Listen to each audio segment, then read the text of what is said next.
Good evening, friends and relatives.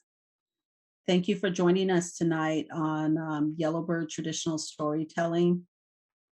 My name is Lynette Tubles, Scouts the Way Woman, Duanya Kiapiwi. That's how you say it in my language. I'm coming to you from Lame Deer, Montana, and it's a beautiful night tonight. And we are so honored to have back on Yellowbird Traditional Storytelling grandmother Jennie Seminole Parker. And tonight she is going to be sharing some stories and talking about a real important topic, and that is raising children and some of our cultural values, traditions, and customs that are really important to know when raising children. So she's going to be sharing that tonight. And, she also shared with me, she said that storytelling is a part of raising children. And I think that's so true.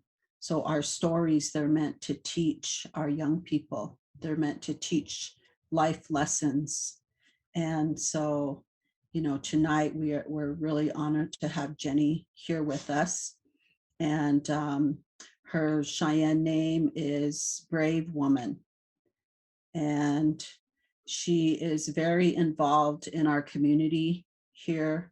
And she's very involved in sharing knowledge. And she shares her knowledge everywhere she goes, with many of the organizations here on Northern Cheyenne, and also when she travels.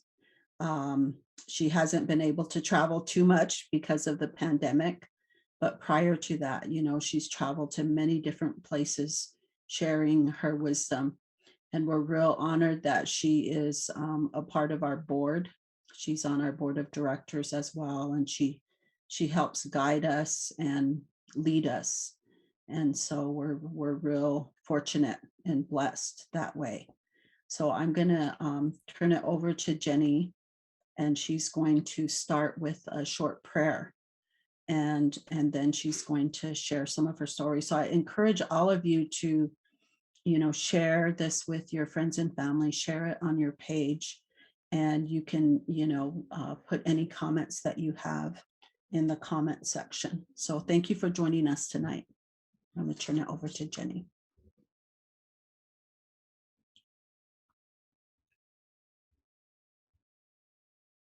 Good evening. Get home. My Nishavatasin, the rest of it. Shavataman. Heaven that was the near Nishavatas too. Nimit the women. Home with us, no done. Have I met one asked? Who has it the one there? Not the one on there. Just None is investment to my and that to pivot. If I hear we make this now, how was done. It's done on now. If I risen on. If I hear too much transmit the moon. If I mother no what's done. If I nick out yes here. Had that shit the ma what's done here. Too much transmit the moon. That to pivot. None that is investment. It is the dustum to pivot missed. Heaven was done to this pivot in our heaven doesn't that's a doch here just a quick store. We have some prayer. It is done it. She said that's none it clear. No, that's just the dust. None.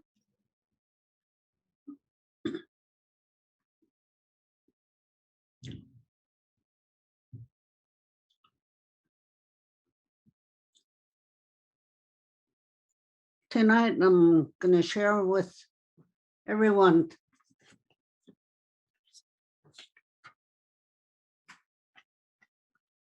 I'm going to talk about the circle of life, about how we raise our children. Maya's power gives us life. When we are born, he grants us life from his son, which is the east, where we come from. And our journey of life starts here. The road of life, which is symbolized by the circle of the earth. We go next to Anson, which is the south, to be a child. We learn from our relatives and parents. We have experience in all ways that affect us. Then as we grow older, we travel to Wonsan in the west, where we mature as an adult, where the sun goes to rest. Then we reach Nodam, which is the north. When we reach old age or an elder, when we reach this point, we return to the beginning, his son.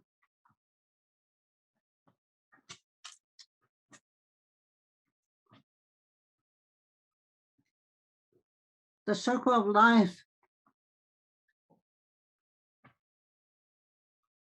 is part of our growing up, and everything that we experience and we learn as a baby, as a child, as an adolescent, or as an adult. We never stop learning. We learn all the time. My mother used to say, when a person stops learning anything, they give up on life. We never stop. Never, we have to keep going in all the ways that affect us.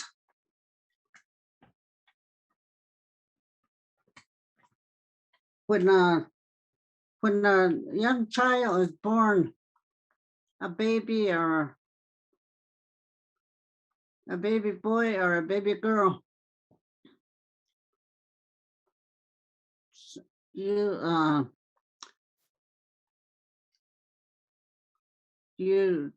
can ask an elder or someone volunteers.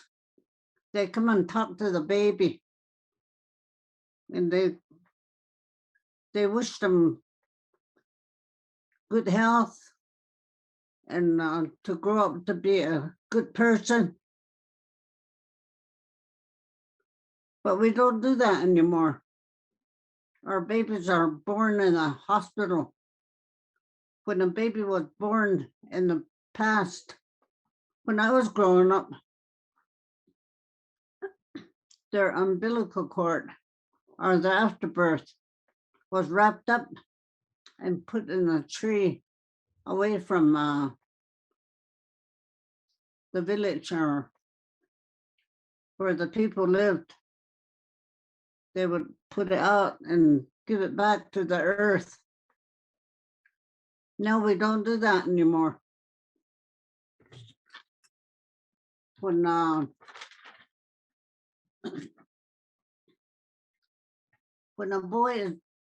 baby boy is born, the family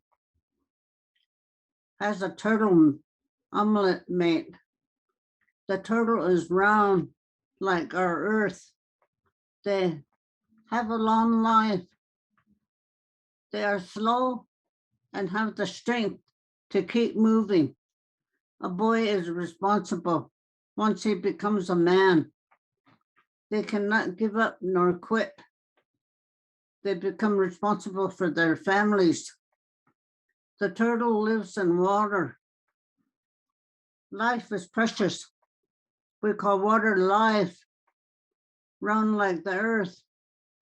Our homes in the past were teepees and they were round, and the birds build a nest in a round circle, and the whirlwind is round.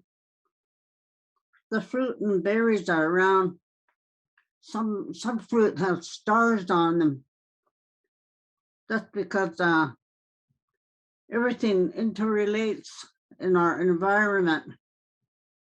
The moon and the sun are round. Our ceremonies go in a round circle, left to right.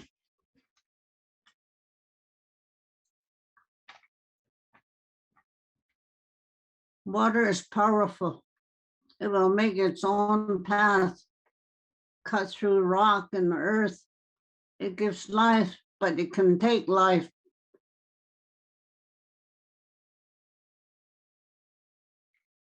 People can drown.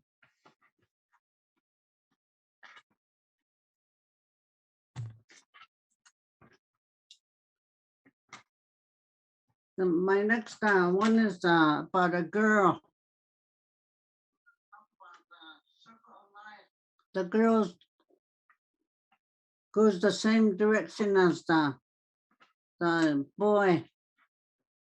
And a lizard represents a girl.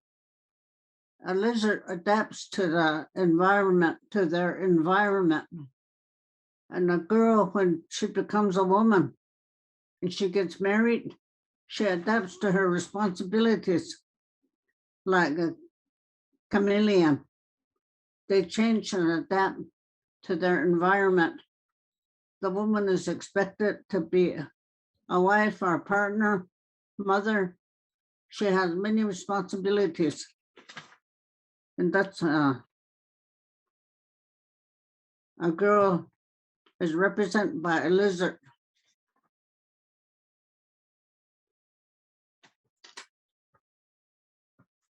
We don't hear these words anymore. Just love one another.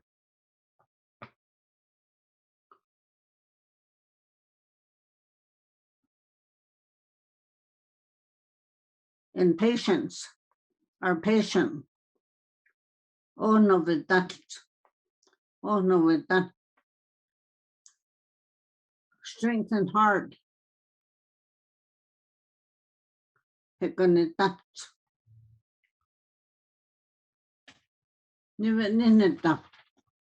Don't give up.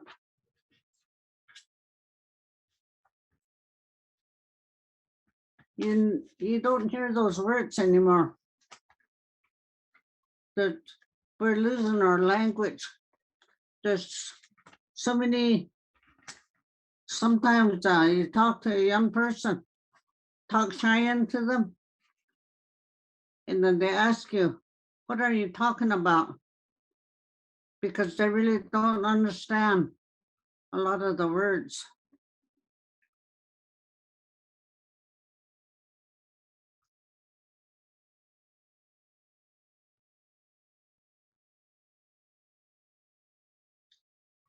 For a strong will, it good stuff. It good stuff.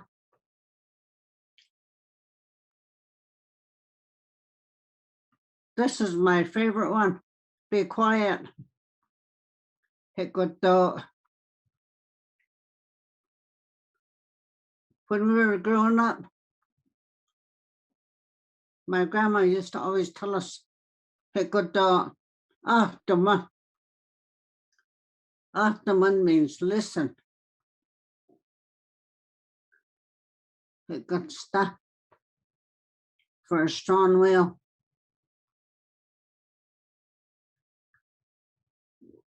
And I guess we do have a word for maybe. It can be, oops, you make a mistake. And to understand something. Lynette. You understand?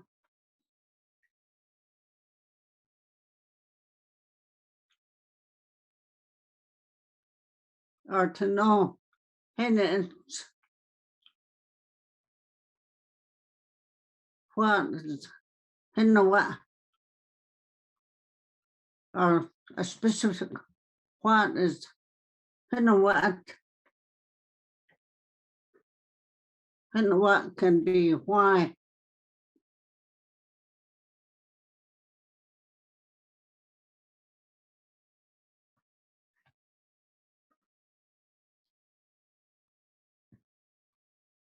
Oh no, with that. Oh, stay strong. Oh no, with that. That's for strong emotions.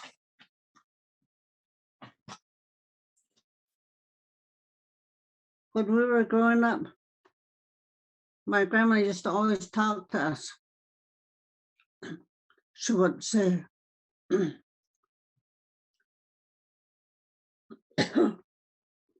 excuse me.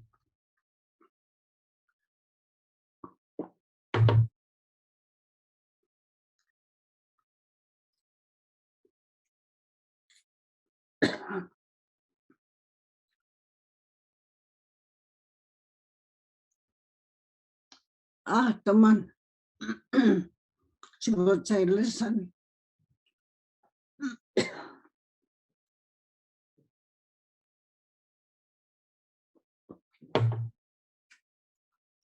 I got a frog in my throat.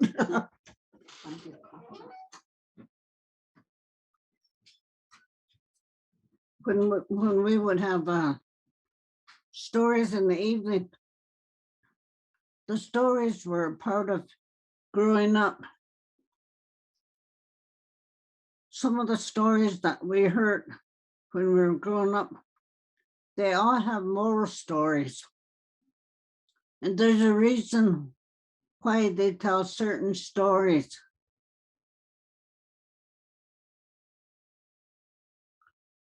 Like,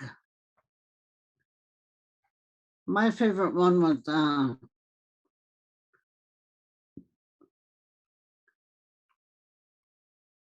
not to show off or try to get attention from others. She would tell us the bluebird story. There was this beautiful lake, and it was all blue. And this little gray bird would come and sing. Every day he would sing to the water. I wish I was as pretty blue as that water. He sang to that water for 4 days. And after he would sing, he would go swimming in the water. Then he would get out and dry himself off. And this one day, coyote come along. And he was hungry. He saw that little bird sitting on a tree. He was thinking to himself, I can catch that bird and eat it for lunch. And that little bird started singing. Then it went swimming in the water. It came out, and that coyote said, I better watch and see what that bird is up to. It's doing something. So he was hiding. And on that last day, that little bird was singing to the water. I wish I was as pretty blue as that water. Then it went swimming in the water. And when it came out, it was just as pretty blue as that water. And that coyote got so excited, he forgot about eating that bird. He went running over there and he said, I've been watching you. How did you do that? And the bird told him, I sang to the water for 4 days. Then I go swimming in it, and it felt sorry for me, and it turned me blue. And So that coyote started howling.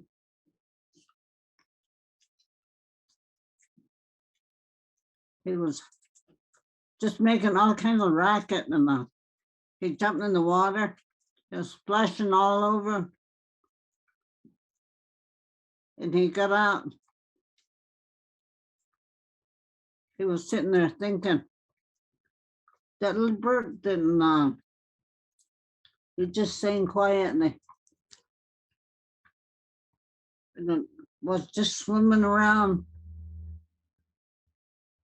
He wasn't splashing around like I was. So the next time the coyote sang to the water, he went into the water, swimming around quietly. Then he got out. He wasn't hungry no more. He was too busy singing to the water. And on the third day, he sang to the water. He was swimming, and he came out. And on the fourth day, he was singing to the water. He was swimming in it. Here, when he came out, he was just as pretty blue as that water. And he was so happy and excited. He started running. He kept saying, hollering, anybody around? Can you see me? And he wasn't watching where he was running. He was too busy trying to get attention. He wanted someone to see him. And he ran into a tree, and there was a lot of dust. He fell into that dust, and he tried to shake that dust off, but it wouldn't shake off. And that's how the coyote got his dirty color. My grandma used to tell a story to us. She'd always say, don't act like the coyote. Try to get attention for yourself.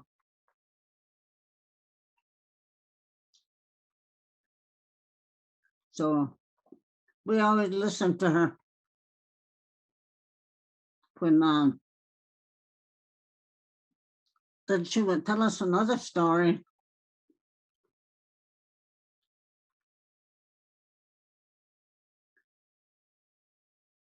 about why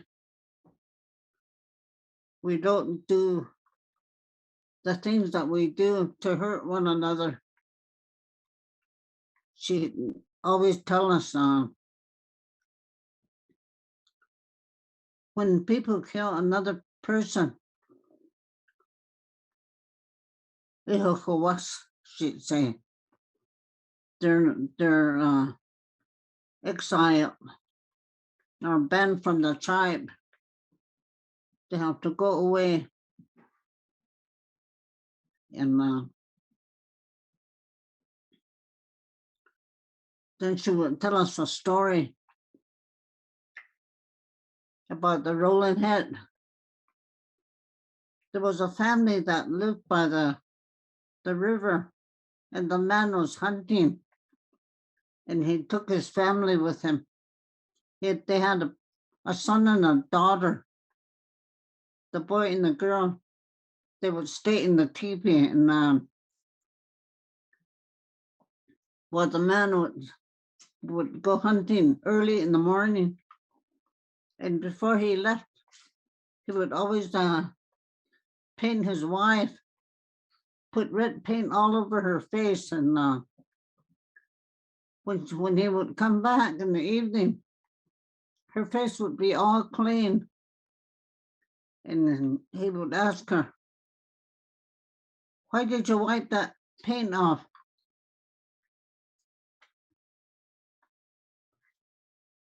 She would always answer him, it must have came off. And this one day, he left early, and he thought, well, I'm going to watch my wife and see what she does. He painted her face and he got ready to leave, and he was hiding in the woods. And here his wife came out, and she went down by the river. And here this water serpent came out and swam over to that woman. She was standing at the bank, and he started licking her face. And that man was so mad, he ran up to her and he killed her. He cut her head off and just threw it. He told that water serpent, here's your wife. You can have her. You can have her head through the water and through the head in the water. And here he just hung up her body, and he dressed it up, cut it up, and he took it to the teepee in the evening. He told the boy and the girl, I brought some deer meat. Told that girl to cook it. So she cooked some meat, and here when they gave some to that little boy said, it tastes like my mother. And that man said, well, I'm gonna go for a walk. He left those two kids by themselves, and while they were sitting there eating, they kept hearing something. It would hit the lodge and all the way around. And finally that boy said, you better go see what it is. So they both went outside, and here they saw their mother's head rolling towards them, and it was calling them, my children, wait for me. And your father done this to me.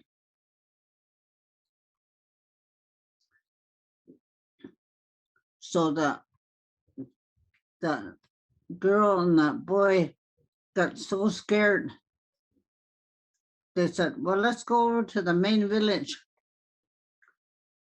So they took off running. And here that head was chasing them. And they were afraid of it.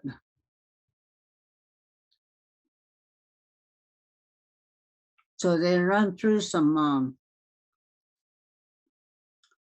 bushes that had thorns on them. They said, maybe they will slow it down or it won't chase us. But it just kept chasing them. It got through there. And they went over some rocks, and here the head was still moving. It was still chasing them. So they found a creek, and they went across the creek. And here that head came across that creek. And after they crossed the creek, they went across, they found a cactus. They said, let's run across to the cactus. Maybe the head it won't fall on us.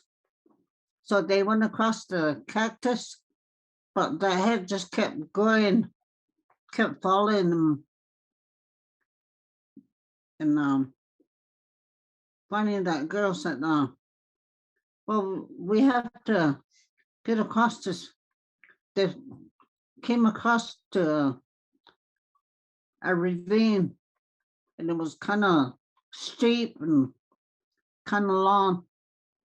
And she said, "What if we put a pole across and we walk across and we wait for the rolling head?" And so they went across, and they called the rolling head. They said, "Mother, come this way." And here that that head was following them. It got on that log, and when it got halfway, that girl kicked it and kicked it into the ravine. So they took off running, and they got away from it. And here they met on their way to the main camp. They met a mountain lion, and he asked them, "Where are you going?" They said, "We're going to go to the main camp. Our father killed our mother." And here the father had went to that main camp. He told everyone that the children had killed their mother, and he wanted to get away from them. Here, when they got there, the men were all in one teepee, and they asked him to come in and sit down. So they went in, and they were telling the chief that their mother had told them their father had killed her. And here he was lying to them about them kids, about them killing their mother, but they didn't. He was the one that killed her. And so the chief and some of the people in the group told them kids to stay in that teepee, and they brought them food. They told them to eat. And that mountain lion came in. He was sitting by the door, and he said he was gonna watch them. And here their father came. He was begging them kids to let him come in, that he wanted to stay with them. And the kids said, "You lied about us. You told everyone that we killed our mother. We didn't kill her, you did." So he was trying to force his way in there.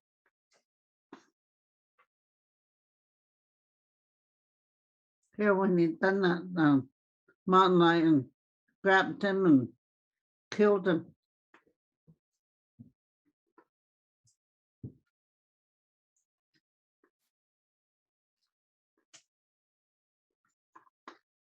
I guess the moral of the story was, don't kill your neighbor or your relative.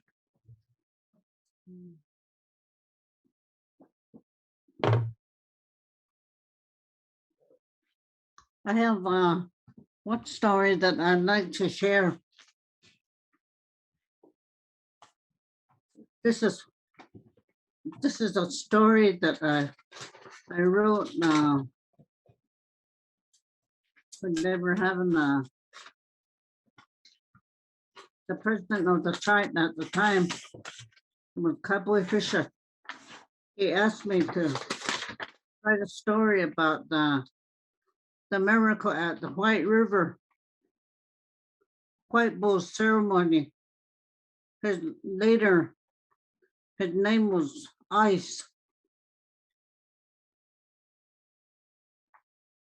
my grandma used to tell the story to us when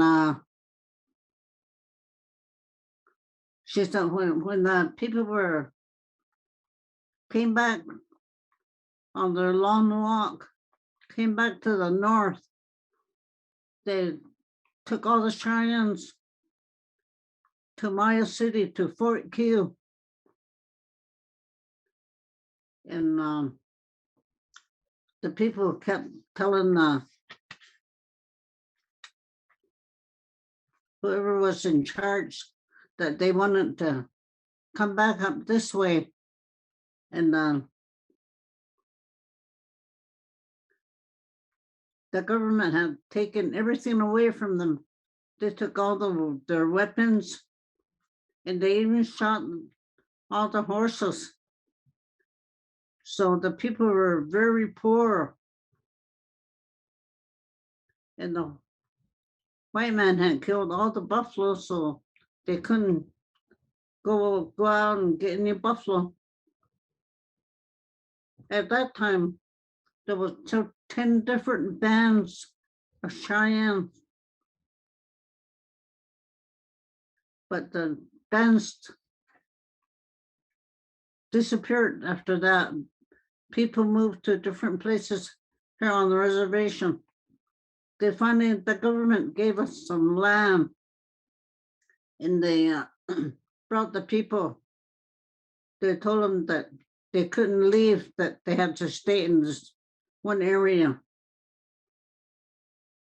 And up in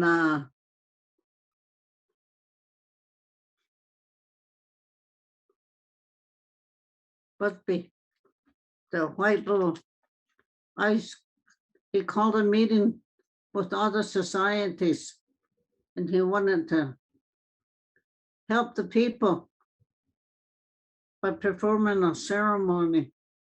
And he instructed the society men to find the biggest rock they could and bring it to where he would perform the ceremony. Next, he told them to dig a big hole, big enough for him to fit, and for the big rock, and put a teepee over the hole. When he was ready, the people would sit around the teepee, and he asked them to pray. When the societies had everything ready and the teepee set up, they were given instructions by ice to wrap him in a buffalo robe, and they tied it. Then they lowered him into the hole and put the big rock on top of him.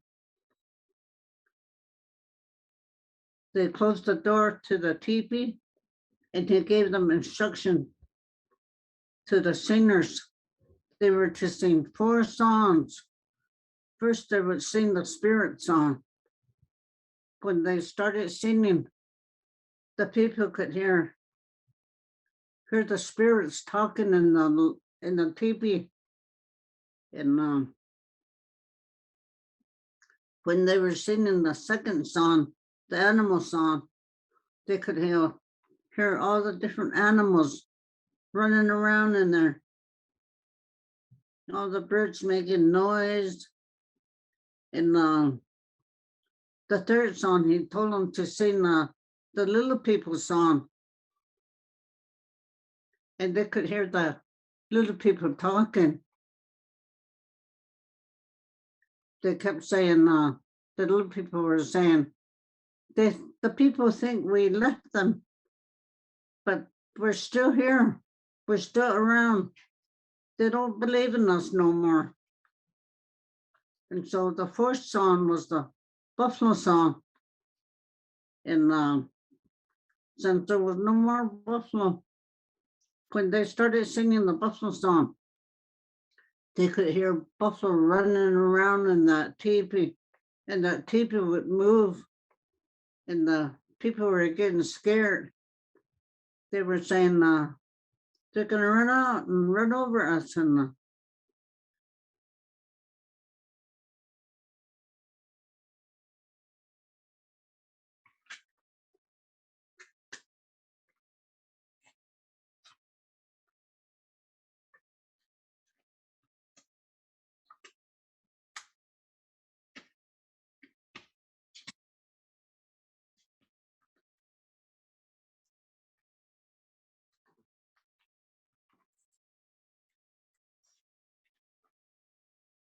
They could hear the buffalo bumping into the teepee, and then the ground would shake.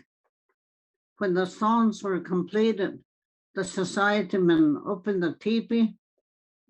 They put up the sides of the teepee, and inside, Ice was sitting on the buffalo robe that he was wrapped up in, and he had it spread out, and the big rock was sitting beside him, and the people couldn't believe what they saw. White Bull, or Ice, he came out and talked to the people. He said, the white man made us poor people. They cannot take away from us what we believe in. We pray to Mahia and the sacred spirits, and they always help us. I want you to keep praying, respect our ways, our beliefs. We cannot live like the white man. If we all keep on praying and believing, we will one day live a good life, and our children will not be hungry. I give you all hope to be strong and believe one day we will have buffalo again. One day we will live together again, and the white man will not be watching us. He performed the ceremony to give the people hope, and he encouraged everyone not to lose our ways, because we have something that wasn't written by a white person, something that we're taught to believe in.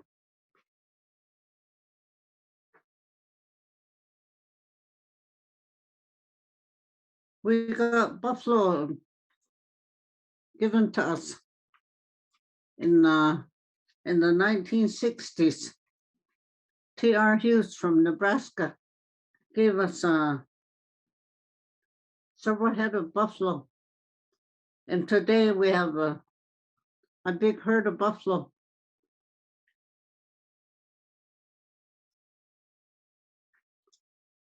I can't say that we all live together. Everyone has lived their own way. When the kids are being raised, it's so different than when I was growing up. When I was growing up, we didn't have electricity. We didn't have a vehicle. Every place we traveled, we had to travel by wagon and horseback.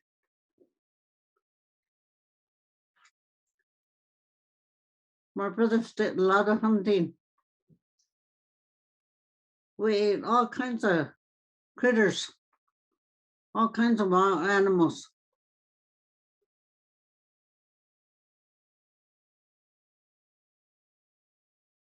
We couldn't run to the store to get hamburger or meat. Everything was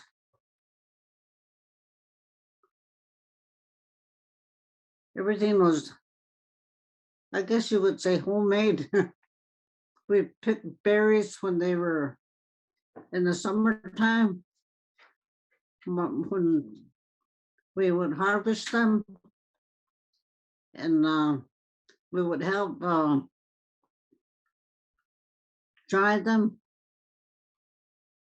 We always had a big garden by the river. We would go over and get the corn, and they would dry it. After it got dry, we would take it off the husk and put it in sacks. That was our winter meal. We always saved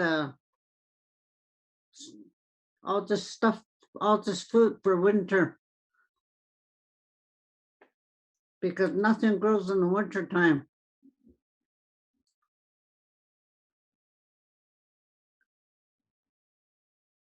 When a baby is born, when I was growing up, they would relatives would bring a gift or come and say words to the baby, talk to the baby. No, we don't do that because our young people are going to the hospital and the babies are being born in the hospital and their afterbirths are left in the hospital. Maybe that's why we don't have a connection. The when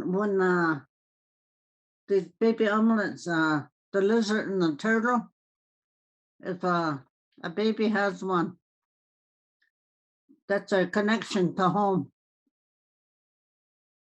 They always know where they belong. And we don't have that anymore. We have a lot of different programs. I guess I should say we have a lot of distractions because today everything's so different. Our life is so fast paced that we can just get in a car and drive for 100 miles. Before we would go on a wagon, camp along the way. We were always anxious to go somewhere when I was growing up. But now it's nothing for young people to get in a car and go someplace or just go shopping or go to a movie. We never had movies in town. About 1960, they built a movie house in Ashland. And we used to work and save our money. It used to cost us a quarter to get in. So we save all our pennies and make sure we have enough for 3 of us to go to a movie. We had to all go together. We couldn't go by ourselves.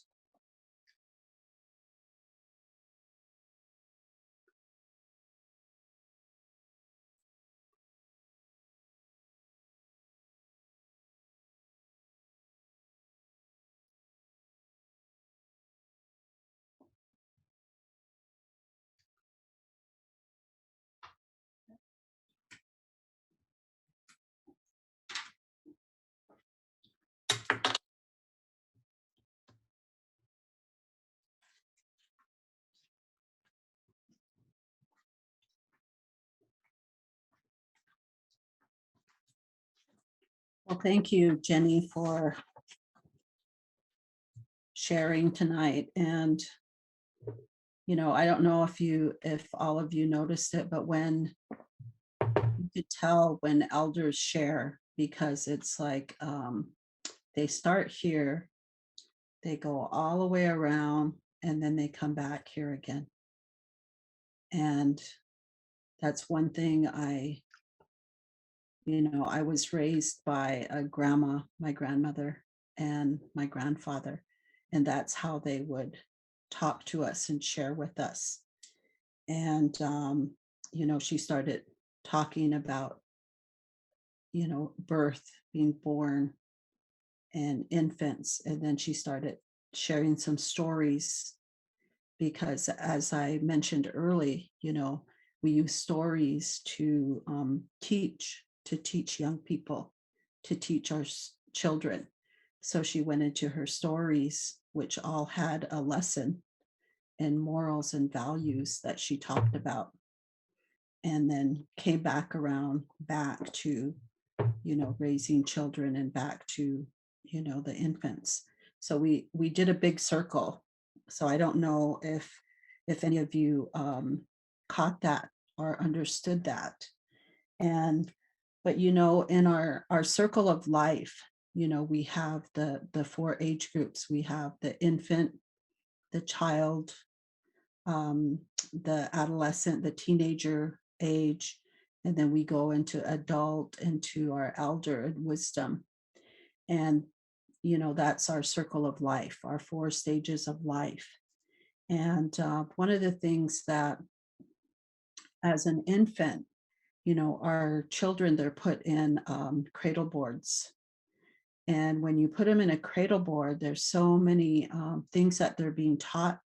They're able to, they learn to manage like their emotions, and they learn to be still, or they learn to like entertain themselves because they have the little, there'll be different things hanging, that that'll keep them occupied. And so there's, cradle board teaches so many lessons. And then as a child, that's the age of learning and exploring. And there's so much to learn, through play. And when they're out there playing, they're exploring. There's a lot of life lessons that are taught. And I know, we're taught that we don't punish our kids. We don't yell at them. We don't hit them or spank them, or um, but instead we talk to them and we nurture them. And so, like, talking is and sharing with them is so important, and like reiterating it over and over again, because every time you share it, it's like they're holding on to it, and you share it again and you share it again.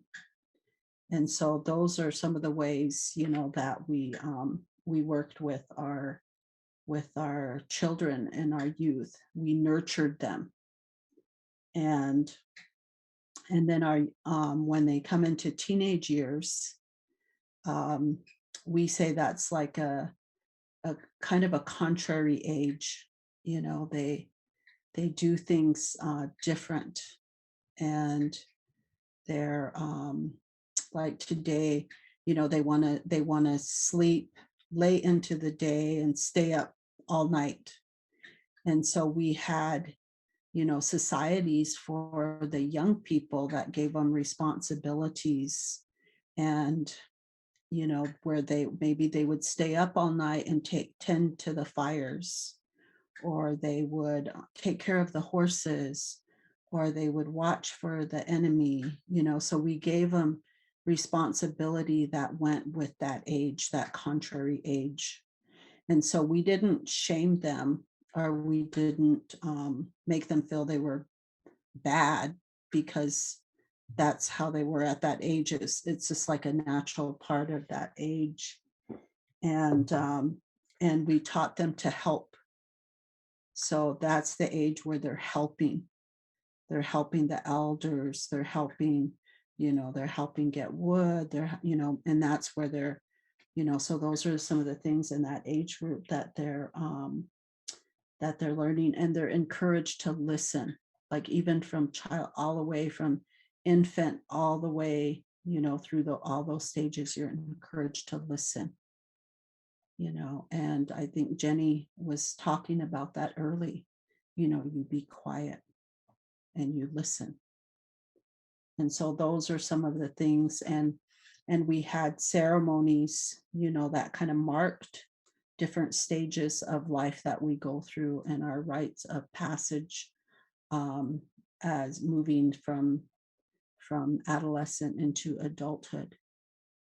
And that stage of life was to teach our young people and to remind them of all of these teachings, and remind them that they're connected to a higher power, and they're connected to the earth, and they're connected to everything.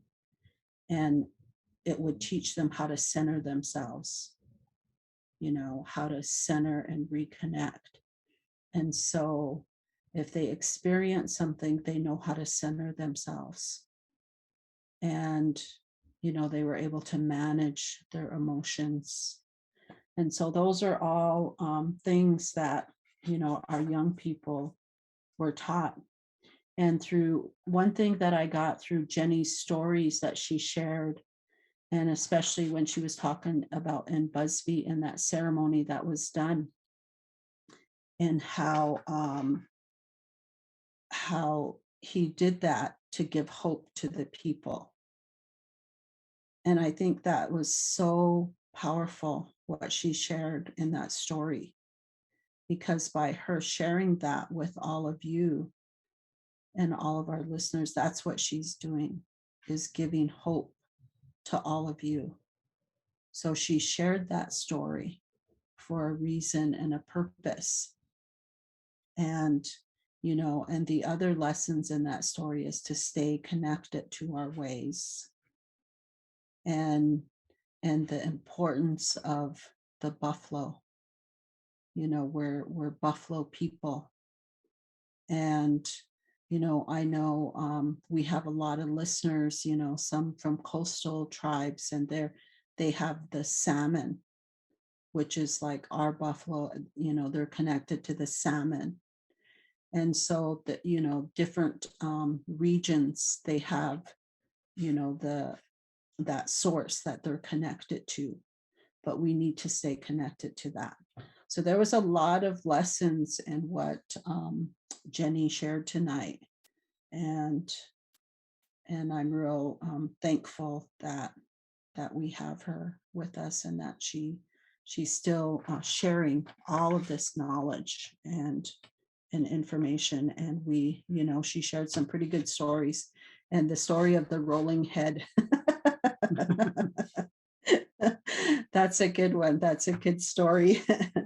And her granddaughters, I was teasing them. They said they love that story. And I said, did she tell that to you before you went to bed? And even that story, there's a lesson in there. It goes back to our values, that we're to be good to one another, and we're not supposed to, you're not supposed to kill each other or kill your relatives, or we have to be good to one another. So there's many lessons. And so I just want to thank all of you for listening tonight, and encourage you to come back again next Wednesday night. And yeah, thank you. Have a beautiful evening, and we'll see you again. And thank you, Jennie. Thank you You're for welcome. those stories. Yep. Good night.